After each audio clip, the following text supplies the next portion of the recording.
Hello, this is another question asked by one of the doctors in my Facebook group.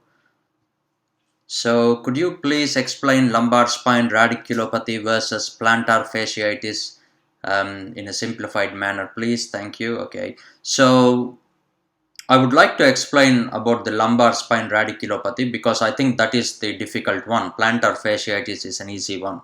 Probably you guys can sit down and read about plantar fasciitis, and it's very easy, So I will only explain about lumbar spine radiculopathy in this video.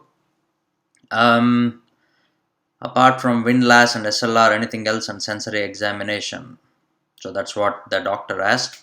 So someone else replied saying, when lumbar disc herniation is suspected, the physical examination should include a full examination of the pelvis and lower extremities, including a neurological examination to evaluate sensation, strength, reflexes, provocative tests such as straight leg raising test. Okay, unfortunately, if you do what all is said in the explanation there, you will probably not finish the examination station. I had the same station in my exam, and I smashed it. Again, as I said, I passed all my 16 exam stations because I had an approach. Every station or every OSCE scenario has an approach. You need to follow that approach to pass the station because you only have 8 minutes time in your exam and you can't do everything. All you need to do in a back pain or any joint examination is, the first thing you need to do is look.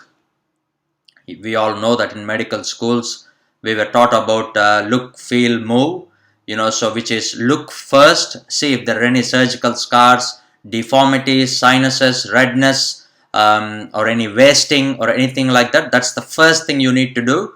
And before you do that, you need to wash your hands. If the station says examine the patient, where you have to touch the patient, please wash your hands. I'll do another video about this, but in this video I thought I will just tell you about this briefly because many people don't wash their hands, and believe me, sometimes the examiners might fail you if you don't wash your hands.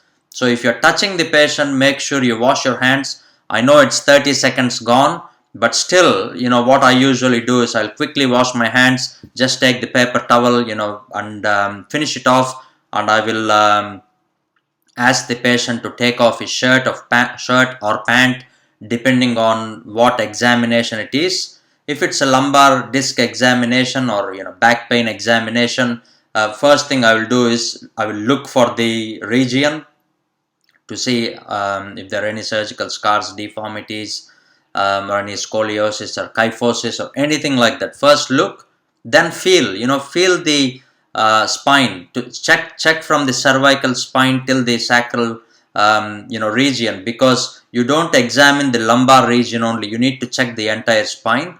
Then you will ask the patient to move. Check for active movements, passive movements.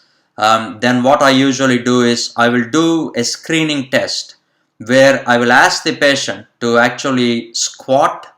So I will ask the patient to squat to check for any wasting of the quadriceps muscles. Then I will ask the patient to walk on his feet. Then I will ask the patient to walk on his toes. So this will rule out any neuropathies or like foot drops and all those things. So that is a screening test. Look, feel, move, screening test, then special tests. Okay, in the special test where you will do the straight leg raising test, then you will ask the patient to sit with his legs hanging by the side of the couch. You will quickly check the knee reflex, ankle reflex, plantar reflex. Then you will check the sensations. And that's it. Easy. Okay, so you should have this approach. Look, feel, move, screening test, which is you will ask the patient to actually squat, walk on the heel, walk on the toes. Then you do the special test, which is straight leg raising test. Then you do the reflexes, then you will check the sensations, and that's it. Thank the patient. Finish. See, many people complicate this by doing unnecessary examinations and they will waste their time. They will not do the important things. I don't want you guys to do this. This is a very important scenario. Many people fail. So it's very important that you need to practice this. Just listening to my video, believe me, you will not get anything. You need to practice. Go and practice on your friends or on your partner, or anyone, in hospital patient. Practice this. Unless you practice, you will not know this. This applies to every examination, like a shoulder examination or knee examination. Any examination, you need to practice. You need to know everything about the examination. Okay, so I hope this helps. If you like this video, join the 2015 AMC clinical study group, where I will be posting more videos, where if you ask me some doubts, I will do a video whenever I have some time. And I hope I will see you in the group. I wish you all the best.